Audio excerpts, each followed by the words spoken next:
Assalamualaikum warahmatullahi wabarakatuh. Selamat pagi anak-anak kuat SMK Negeri 1 Surabaya. Berjumpa kembali dengan Ibu Vina dalam pembelajaran Bahasa Indonesia. Kali ini kita akan belajar materi Bahasa Indonesia kelas 11 semester 1, mengenal dan mempromosikan produk pangan lokal Indonesia.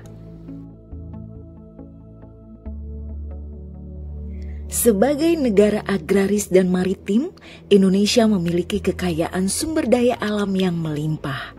Salah satunya berupa bahan pangan nabati dan hewani yang beraneka ragam.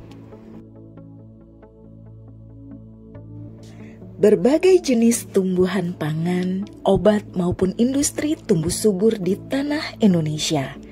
Namun, seiring pembangunan di berbagai wilayah menyebabkan lahan pertanian makin berkurang tiap tahunnya. Hal ini tentu akan menjadi masalah terhadap ketahanan pangan di Indonesia. Bagaimana kalian menyikapi permasalahan tersebut? Apa pendapat kalian mengenai hal ini? Kalian dapat menyampaikan pendapat mengenai permasalahan ini dalam bentuk teks argumentasi. Kalian tidak asing dengan teks argumentasi, bukan? Bagaimana menuangkan pendapat dalam bentuk teks argumentasi? Kalian dapat membuatnya dengan mempelajari materi pada bab ini terlebih dahulu. Ayo pelajari dengan penuh semangat. Teks argumentasi dapat digunakan untuk menyampaikan tanggapan terhadap sebuah peristiwa atau fenomena yang sedang terjadi. Teks argumentasi disusun dari pendapat penulis berdasarkan fakta. Teks argumentasi membutuhkan data dan fakta yang berfungsi untuk mendukung argumen yang disampaikan oleh penulis. Teks disusun dengan struktur yang benar sehingga pembaca mudah memahami isi teks. Membaca kritis teks argumentasi. Membaca kritis merupakan suatu kegiatan yang digunakan untuk mendapatkan informasi penting.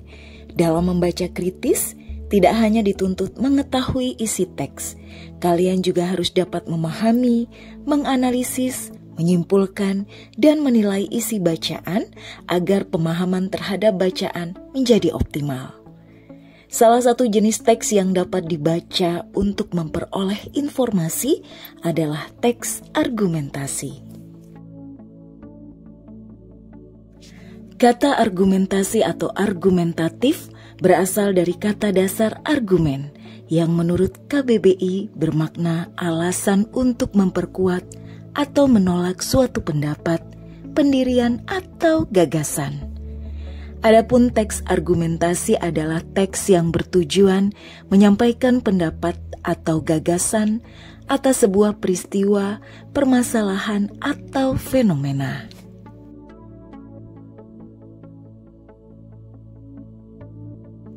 Biasanya, teks argumentasi digunakan sebagai landasan untuk kegiatan debat.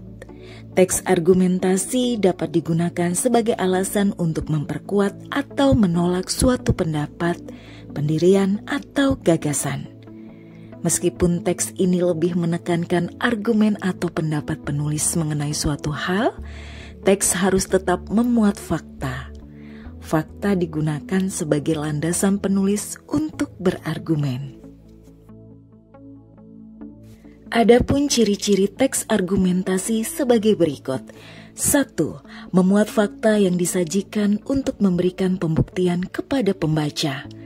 Biasanya disajikan dalam bentuk grafik, gambar, fakta berita atau kutipan pendapat ahli. 2. Menjelaskan pendapat yang dapat meyakinkan dan memengaruhi pendengar atau pembaca. 3. Memuat gagasan atau ide yang disampaikan oleh penulis. 4. Memuat alasan berupa data, fakta, dan argumen lain yang mendukung. 5. Memuat sumber ide berupa pengalaman, pengamatan, atau penelitian.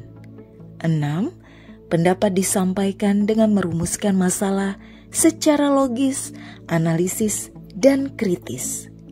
7. Terdapat kalimat penutup dengan penyampaian secara universal atau memberikan kesimpulan secara umum dan menyeluruh terkait solusi penyelesaian masalah. Teks argumentasi mempunyai tujuan agar pembaca dapat menerima atau terpengaruh oleh tulisan yang dibuat. Terlebih, setiap orang memiliki pandangan atau sikap yang berbeda-beda dalam hal apapun, khususnya pandangan yang berhubungan dengan masyarakat luas.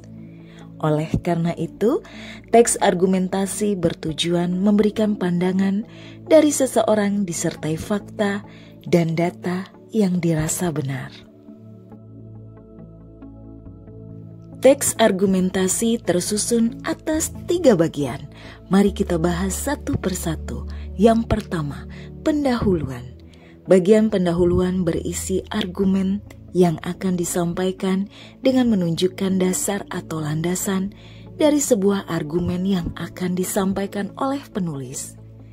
Bagian ini sangat penting karena bertujuan menyampaikan argumentasi yang dapat menarik perhatian dan meyakinkan pembaca.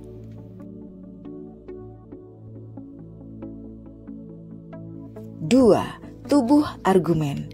Bagian tubuh argumen berisi pendapat yang berfokus pada usaha untuk membuktikan pendapat atau gagasan yang telah disampaikan di awal atau bagian pendahuluan. Untuk lebih meyakinkan pembaca, tulisan yang disampaikan bisa berupa data, fakta, dan alasan logis yang dapat mendukung pendapat penulis. Kalimat argumentasi harus disusun dalam bentuk yang rapi dan menarik, berdasarkan hasil analisis sesuai fakta, eksperimen, dan observasi. 3. Kesimpulan. Teks argumentasi diakhiri dengan kesimpulan. Dalam paragraf argumentasi, kesimpulan dapat berupa sebuah ringkasan dari penulis. Tujuan bagian kesimpulan adalah menunjukkan kepada pembaca bahwa gagasan atau pendapat yang diberikan sesuai kebenaran dan dapat dipercaya. Ide pokok dan ide-ide pendukung dalam teks argumentasi.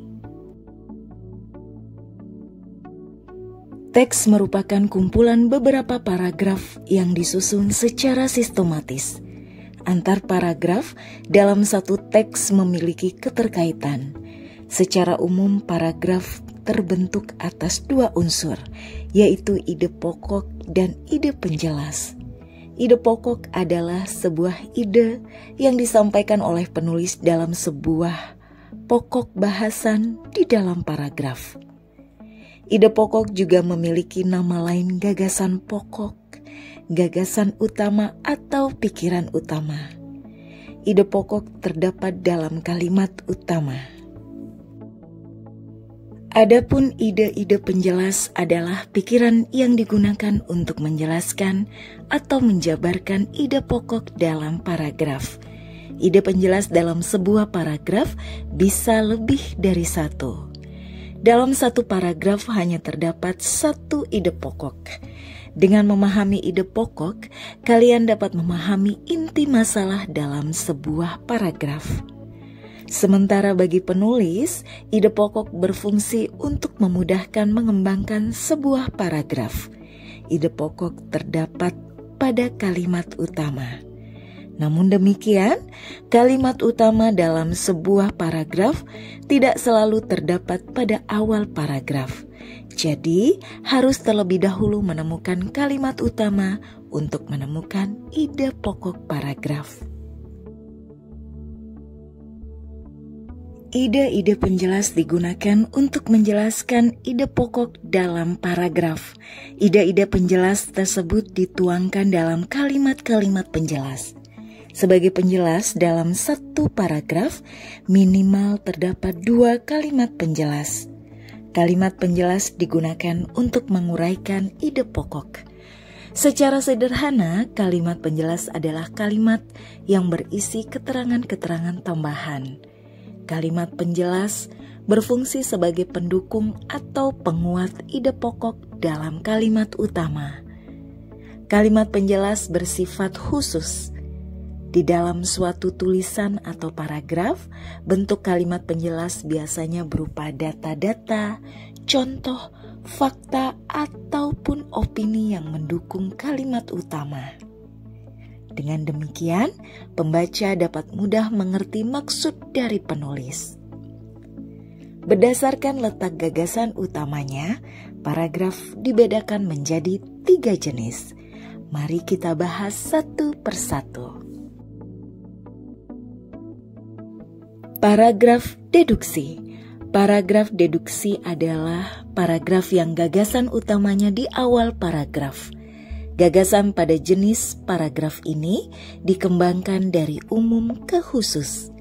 Kalimat utama paragraf deduksi di awal paragraf, sedangkan kalimat penjelas berada setelah kalimat utamanya. Jadi, jenis paragraf deduksi memiliki ciri yang ditemukan, yakni gagasan utama atau ide pokok berupa pernyataan umum. 2. Paragraf induksi. Paragraf induksi adalah paragraf yang gagasan utamanya di akhir paragraf.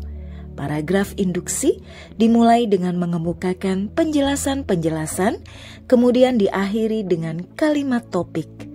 Paragraf induksi dapat dibagi menjadi 3 jenis, yaitu generalisasi, analogi, dan kausalitas. 3. Paragraf campuran. Paragraf campuran adalah paragraf yang gagasan utamanya terdapat di awal dan akhir paragraf. Jenis paragraf ini dimulai dengan mengemukakan persoalan pokok, diikuti kalimat-kalimat penjelas, kemudian diakhiri dengan kalimat utama lagi sebagai penjelas. Kalimat fakta dan kalimat opini dalam teks argumentasi. Paragraf argumentasi berisi argumen atau pendapat yang disampaikan oleh penulis mengenai permasalahan atau fenomena yang sedang terjadi. Jadi, dalam paragraf argumentasi, pendapat penulis merupakan hal yang utama. Namun demikian, pendapat yang disampaikan oleh penulis harus disertai penjelasan bukti dan alasan yang jelas. Argumentasi yang disampaikan dalam teks harus berdasarkan data dan fakta yang dapat dipertanggungjawabkan. Dari penjelasan tersebut dapat disimpulkan bahwa teks argumentasi terdiri atas fakta dan opini. Keduanya harus disampaikan secara berimbang. Fakta. Fakta adalah keadaan atau peristiwa yang berupa kenyataan atau sesuatu yang benar-benar ada dan terjadi. Fakta bersifat objektif sehingga informasi di dalamnya tidak dipengaruhi pendapat seseorang atau pribadi. Dengan demikian, isi tulisan fakta hanya berdasarkan atas kebenaran dan tidak menggunakan asumsi belaka. Ciri-ciri fakta sebagai berikut. 1. Sumbernya dari kejadian atau peristiwa atau hal atau objek di sekitar. Oleh karena itu, fakta selalu bersifat faktual atau sesuai kenyataan atau apa adanya. 2. Kebenarannya dapat dibuktikan sesuai kejadian, peristiwa, hal atau objek yang diungkapkan atau dilaporkan. 3. Dikumpulkan dari narasumber yang terpercaya. 4. Bersifat objektif, yakni data yang sebenarnya bukan dibuat-buat dan tidak dipengaruhi oleh pendapat atau pandangan pribadi. 5. Biasanya dapat menjawab rumus pertanyaan 5W plus 1H. 6. Pengungkapan dalam bentuk kalimat berita atau pernyataan. Perhatikan contoh berikut ini. Opini. Opini merupakan pendapat dari penulis berdasarkan fakta. Opini bukanlah sebuah fakta. Jika di kemudian hari dapat dibuktikan atau diverifikasi, opini akan berubah menjadi kenyataan atau fakta. Kalimat opini adalah kalimat dari sudut pandang penulis. Ciri-ciri opini sebagai berikut. 1. Sumber didapat dari hasil pemahaman seseorang mengenai fakta atau apa saja yang kemudian diungkapkan dalam sebuah pernyataan. Oleh karena itu, opini bisa benar atau salah. 2. Kebenaran opini bergantung pada dua hal, yakni kebenaran fakta dan pemahamannya. Oleh karena itu, kebenaran opini bersifat relatif, yakni tergantung kebenaran fakta, pemahaman, dan pengungkapannya. 3. Bersifat subjektif dan biasanya disertai pendapat, saran, dan uraian yang menjelaskan. 4. Pikiran atau pendapat seseorang atau kelompok. 5. Menggunakan kata-kata menurut saya, menurut hemat saya, atau berdasarkan sepengetahuan saya, karena kalimat opini merupakan bentuk pendapat pribadi. 6. Belum pasti kejadiannya atau informasi yang terkandung belum dibuktikan kebenarannya, sehingga biasanya diawali kata-kata seperti menurut saya, sepertinya, dan saya rasa. Menulis teks argumentasi. Kalian telah belajar ciri-ciri, tujuan, dan struktur teks argumentasi. Selanjutnya, kalian bisa belajar menulis teks argumentasi. Tujuan utama teks argumentasi ialah mengungkapkan pandangan penulis terhadap suatu hal, permasalahannya, atau peristiwa. Hal inilah yang membuat teks argumentasi memiliki keberagaman berpikir dalam memandang satu permasalahan yang sama. Oleh karena itu, opini penulis harus didukung dengan data dan fakta yang bisa dipertanggungjawabkan kebenarannya. Penggunaan kalimat dalam menulis teks juga harus diperhatikan dengan baik. Kalimat yang baik dan benar dapat memudahkan pembaca memahami penjelasan yang disampaikan. Paragraf argumentasi disusun atas beberapa kalimat yang saling berhubungan. Kalimat-kalimat dalam paragraf harus memenuhi syarat kesatuan atau kohesif dan kepaduan atau koheren agar bisa dipahami dengan baik oleh pembaca. Kohesi merupakan keterpaduan bentuk, adapun koherensi merupakan kepaduan makna. Kesatuan dan kepaduan juga menjadi ciri paragraf yang baik. Artinya, jika paragraf hanya memiliki salah satu syarat tersebut atau tidak memiliki keduanya, paragraf tersebut dinilai kurang baik. Kohesi.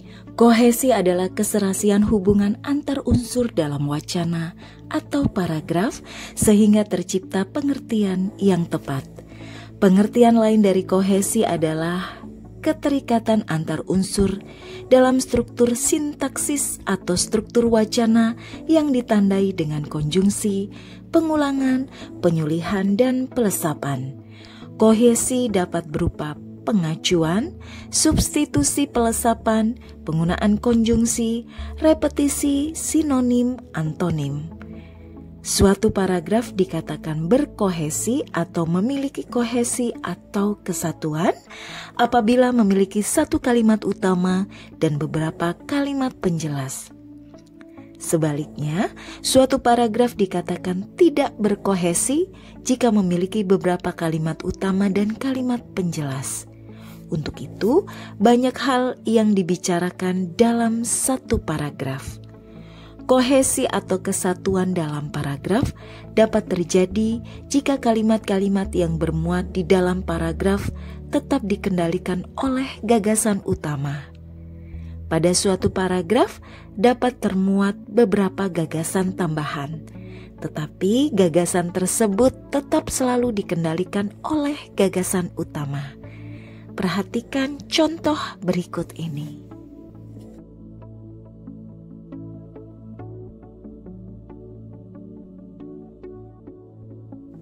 Koherensi. Koheren dapat disebut sebagai kepaduan. Koherensi adalah pengaturan secara rapi kenyataan dan gagasan, fakta, serta ide menjadi suatu untaian yang logis sehingga mudah memahami pesan yang dihubungkannya. Sebuah paragraf disebut sebagai paragraf berkoherensi atau memiliki koherensi atau kepaduan apabila mempunyai repetisi atau pengulangan kata kunci, kata ganti atau kata transisi. Jika paragraf tidak memiliki tiga hal tersebut, tidak dapat disebut sebagai paragraf yang berkoherensi. Koherensi atau kepaduan paragraf ditandai oleh penyusunan kalimat secara logis melalui ungkapan pengait kalimat. Urutan yang logis dapat diketahui melalui susunan kalimat. Kalimat yang sumbang atau melenceng dari permasalahan yang dibicarakan akan membuat paragraf menjadi tidak padu.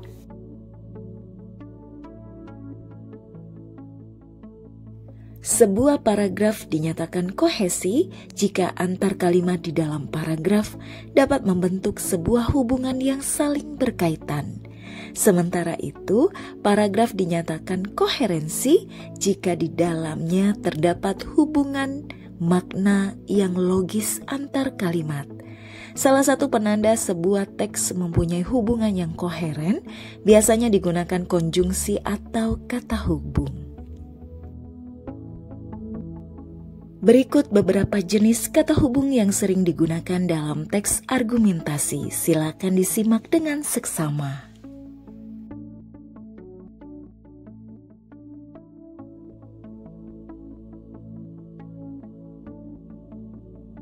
Setelah memahami unsur kebahasaan teks argumentasi, kalian dapat belajar menulis teks argumentasi. Adapun langkah-langkah menulis teks argumentasi sebagai berikut. 1. Menentukan topik atau tema. 2. Menentukan tujuan. 3. Mengumpulkan fakta dan data serta bahan-bahan yang mendukung argumen.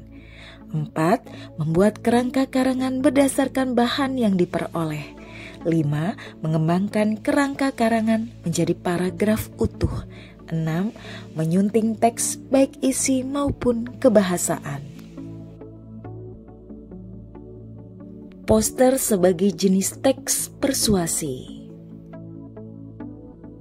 Ada banyak media yang dapat digunakan untuk mengajak masyarakat agar mau berperan serta dalam usaha.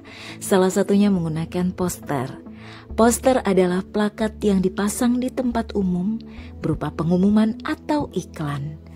Poster juga dapat diartikan sebagai media publikasi yang terdiri atas tulisan, gambar, atau kombinasi keduanya dengan tujuan memberikan informasi kepada halayak ramai. Adapun ciri-ciri poster sebagai berikut. 1. Dapat dibaca secara sambil lalu.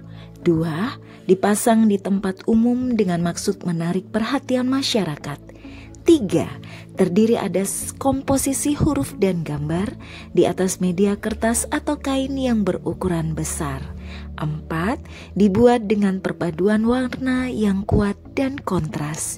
5. Menggunakan bahasa yang singkat, jelas dan tidak rancu agar mudah dipahami. 6. Disertai gambar yang mendukung untuk menyampaikan pesan.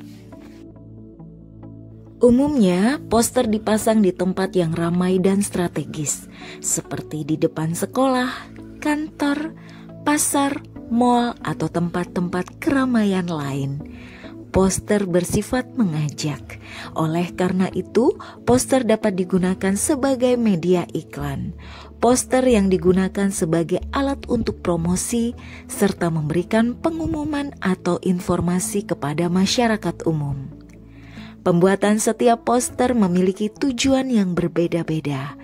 Tujuan pembuatan poster disesuaikan keinginan atau kepentingan pembuatnya yang beragam, seperti tujuan komersial, informasi publik, ataupun kemanusiaan.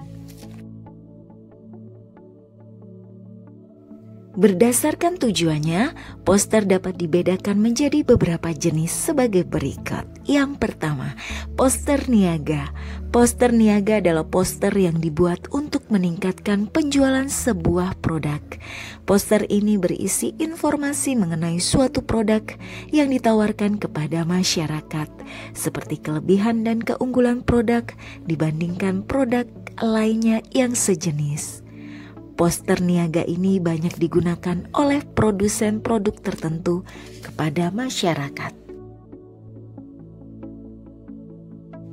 2. Poster kegiatan. Poster kegiatan adalah poster yang digunakan untuk memberikan informasi mengenai suatu acara. Informasi yang dibuat dalam poster ini antara lain nama acara, lokasi, serta waktu dimulainya acara. Penggunaan poster ini akan banyak orang yang hadir dan meramaikan acara tersebut. 3. Poster layanan masyarakat. Poster layanan masyarakat adalah poster yang berisi sosialisasi program baru yang dibuat oleh pemerintah kepada masyarakat. Tujuan poster ini mengedukasi masyarakat terkait informasi penting tertentu, misalnya bahaya narkoba, bahaya rokok, dan ajakan diversifikasi pangan. 4. Poster kelas. Poster kelas merupakan poster yang dibuat dengan tujuan meningkatkan motivasi peserta didik di kelas. Contoh poster kelas yaitu poster ajakan membaca.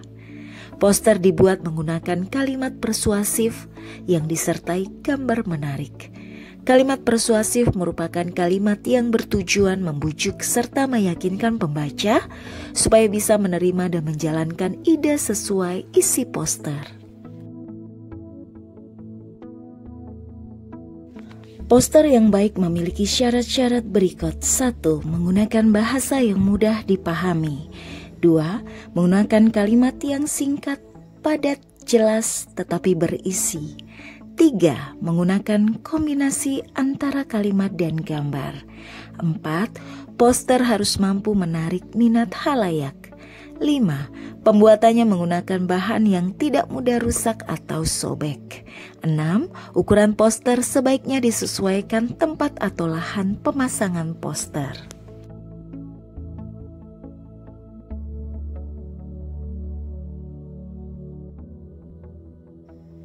Membuat poster dapat dilakukan dengan dua cara, yaitu manual dan digital. Membuat poster dengan cara digital dilakukan menggunakan komputer. Adapun langkah-langkah untuk membuat poster digital sebagai berikut. Mari kita bahas langkah-langkahnya satu persatu. 1. Menentukan tema dan tujuan. Langkah pertama membuat poster ialah menentukan tema dan tujuan. Tema pembuatan poster beraneka ragam.